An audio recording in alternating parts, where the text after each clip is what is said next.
अस्सलाम वालेकुम dear students, कैसे हैं आप सब लोग।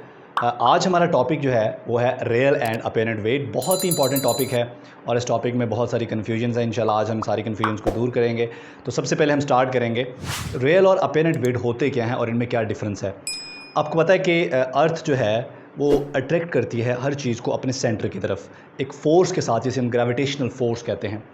तो अर्थ का जो पुल है हमारे ऊपर, अर्थ का जो हमें खींचना है अपनी तरफ, इसको हम कहते हैं अपना रियल वेट। ये एक फोर्स है, ठीक है। वेट में और मास में भी फ़र्क है। अच्छा, अभी हम रियल वेट को ज़रा एक एग्जांपल से समझते हैं, ठीक है। हम कहते हैं कि रियल वेट जो है ये क्या है,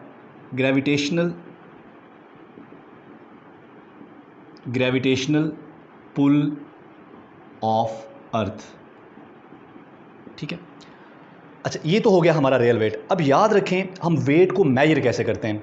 बच्चों, जब भी हमने किसी फोर्स को मेजर करना हो, हम उसको डायरेक्टली मेजर नहीं करते, बल्कि हम उस फोर्स को उसके रिएक्शन से मेजर करते हैं। और आपको पता है कि फोर्स का रिएक्शन भी फोर्स ही होगा। तो जब हमने वेट को मेजर करना होगा तो हम किससे मेजर करेंगे। मिसाल के तौर पर मैं ज़मीन पे खड़ा हूँ, तो इस वक्त मुझ पर दो फोर्सेस लग रही हैं। एक तो ज़मीन का ग्रेविटेशनल पुल नीचे की तरफ, जिसको मैं अपना वेट कह रहा हूँ, और उस वेट के रिएक्शन में ये जो ग्राउंड है, ये ग्राउंड मुझे ऊपर की तरफ पुश कर रहा है। इसे हम कहेंगे नॉर्मल रिएक्शन ऑफ ग्राउंड। तो ग्राउंड का जो नॉर्मल रिएक्शन है, ये फोर्स ऑफ ग्रेविटी का रिएक्शन है। तो हम फोर्स ऑफ ग्रेविटेशनल फोर्स को या अपने वेट को किस तरह से मेजर करते हैं। हम अपने वेट को मेजर करते हैं नॉर्मल रिएक्शन की मदद से, ठीक है। मिसाल के तौर पर हमारे पास एक स्प्रिंग बैलेंस है, ठीक है जी। ये हमारे पास एक स्प्रिंग बैलेंस है और यहाँ पर हमने एक मैस लगाया हुआ है।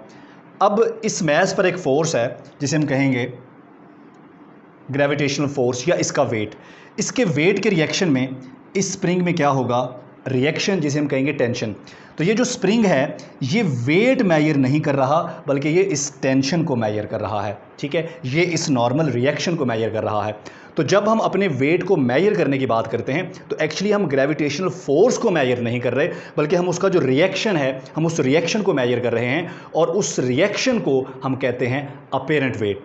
यानी कि ज़मीन का जो पुल है हमें हमारे ऊपर, वो हमारा रियल वेट है।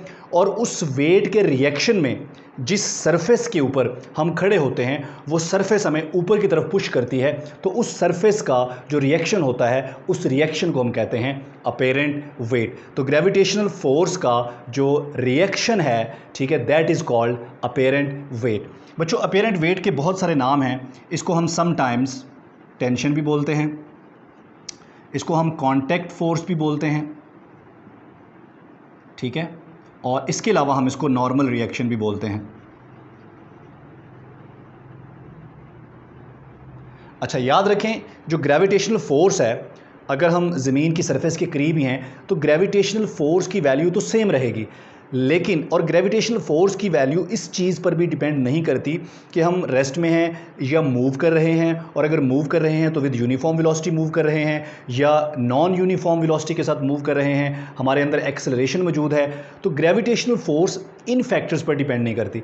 लेकिन जो उस फोर्स का रिएक्शन है, जिसको हम नॉर्मल रिएक्शन कह रहे हैं या जिसको हम अपेरेंट वेट कह रहे हैं, वो डिपेंड करता है ऑब्जेक्ट की स्टेट ऑफ मोशन के ऊपर। यानी कि अगर आप मूव कर रहे हैं तो आप यूनिफॉर्म वेलोसिटी से मूव कर रहे हैं या आप नॉन यूनिफॉर्म वेलोसिटी के साथ मूव कर रहे हैं, यानी कि आपके अंदर एक्सेलरेशन मौजूद है। तो आपको समझ आया कि रियल वेट क्या है। अर्थ का जो ग्रेविटेशनल पुल है वो रियल वेट है, और उसका जो रिएक्शन है किसकी तरफ से, किसी भी सरफेस की तरफ से, किसी भी और ऑब्जेक्ट की तरफ से, उसका जो रिएक्शन है वो रिएक्शन हमारा अपेरेंट वेट है। अब अपेरेंट वेट जो है वो चेंज होगा जब हम मूव करेंगे। तो अब हम मुख्तलिफ एग्जांपल्स के साथ अपेरेंट वेट और रियल वेट में जो रिलेशन है उसको समझने की कोशिश करते हैं। तो सबसे पहले हमारे पास जो एग्जांपल हमने लिया है, वो एग्जांपल हमारे पास एक बंदा है जो लिफ्ट के अंदर खड़ा हुआ है, ठीक है। मैंने यहाँ पर एग्जांपल दिया है कि फ़र्ज़ करें ये बंदा जो है ये किसी ऐसे स्केल के ऊपर खड़ा है जो उसका वेट मेजर कर सकता हो। तो क्या ये स्केल ज़मीन का ग्रेविटेशनल पुल या वेट उसको मेजर करता है? नहीं। ये स्केल जो है ये आपका वेट रहा है, लेकिन कैसे बता रहा है, ये जिस फ्लोर के ऊपर खड़ा है ना, इस फ्लोर का जो नॉर्मल रिएक्शन है, ठीक है, इस फ्लोर का जो नॉर्मल रिएक्शन है, ये स्केल उस नॉर्मल रिएक्शन को मेजर करके आपका वेट बता रहा है। समझ आई बात की? ठीक है, तो सबसे पहली सिचुएशन हमारे पास ये है कि एक बंदा लिफ्ट में है और लिफ्ट जो है उसका एक्सेलरेशन ज़ीरो है, यानी कि या तो लिफ्ट रेस्ट पे है और अगर मूव कर रही है तो फिर वो विद यूनिफॉर्म वेलोसिटी मूव कर रही है। तो हम देखते हैं कि इस पर्सन के ऊपर टोटल कितनी फोर्सेस लग रही हैं। यहाँ पर हम अप्लाई करेंगे न्यूटन सेकंड लॉ। तो न्यूटन सेकंड लॉ के मुताबिक नेट फोर्स जो होती है वो हम कैलकुलेट करेंगे। तो नेट फोर्स देखें, इस पर दो फोर्सेस लग रही हैं। इसका जो वेट है वो वर्टिकली डाउनवर्ड है और उस वेट के रिएक्शन में ये जो लिफ्ट है, इस लिफ्ट का फ्लोर इस बंदे को ऊपर को पुश कर रहा है। ठीक है, तो इस फ्लोर का, इस लिफ्ट के फ्लोर का जो नॉर्मल रिएक्शन है जिसको हम टी से रिप्रेजेंट कर रहे हैं, ठीक है, ये हमारा अपेरेंट वेट है, इसकी डायरेक्शन अपवर्ड है। अब नेट फोर्स कैसे आएगी, आप इन दोनों को ऐड कर लें। ठीक है, तो इसको हम ऐड कर लेते हैं जी, टी माइनस डब्ल्यू, क्योंकि दोनों फोर्सेस की डायरेक्शन एक दूसरे के ऑपोजिट है, इसलिए हमें किसी एक को माइनस करना, नेगेटिव करना पड़ेगा ताकि डायरेक्शन ऑपोजिट होने की वजह से हमें ये क्लियर हो जाए।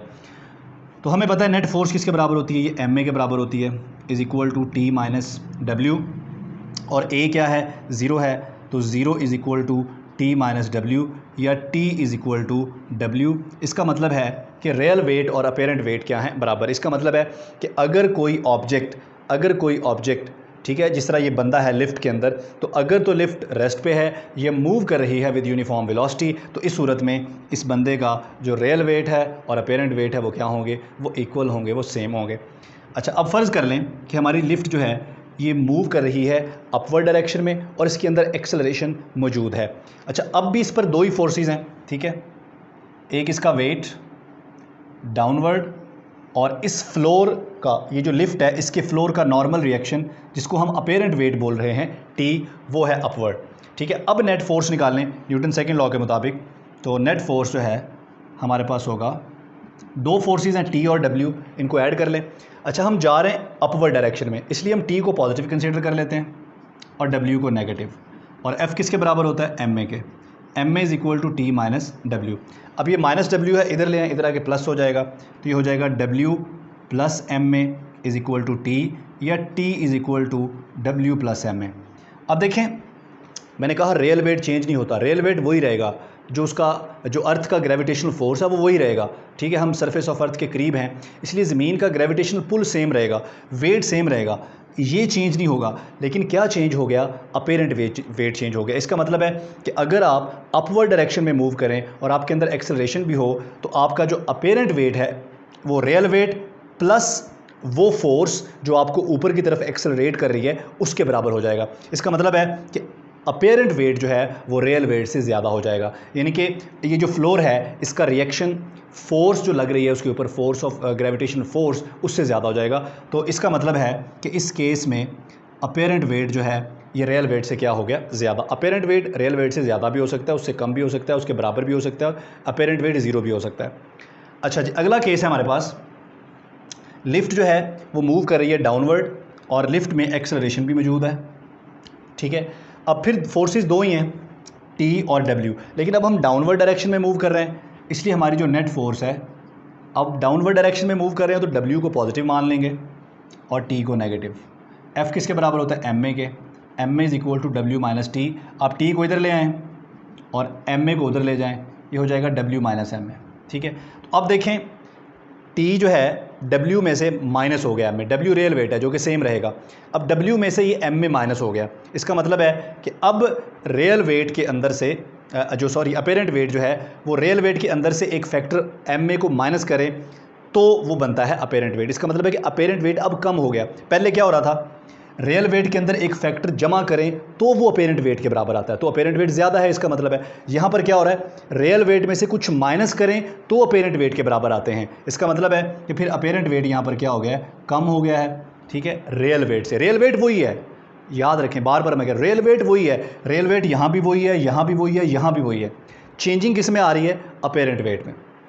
वो जो हमारा रिएक्शन है, जिस लिफ्ट के अंदर हम खड़े हैं उस लिफ्ट के फ्लोर का जो हमारे ऊपर रिएक्शन है। ठीक है, अच्छा, ये फीलिंग आप ले सकते हैं, फ़र्ज़ करें आप लिफ्ट के अंदर हैं और लिफ्ट जो है जब ऊपर की तरफ जाती है तो आप फील करते हैं कि आपका जो वेट है वो बढ़ गया है, लेकिन जब लिफ्ट नीचे की तरफ आती है तो अब आप अपने आप को हल्का फुल्का महसूस करते हैं, आपको फील होता है कि जैसे आपका वेट कम हो रहा है, लेकिन आपका रियल वेट वही है जो वो है। अर्थ का जो ग्रेविटेशनल फोर्स है वही है जो है, ठीक है। सिर्फ नॉर्मल रिएक्शन जो है उसमें चेंजिंग की वजह से आपको ऐसी फीलिंग आती है।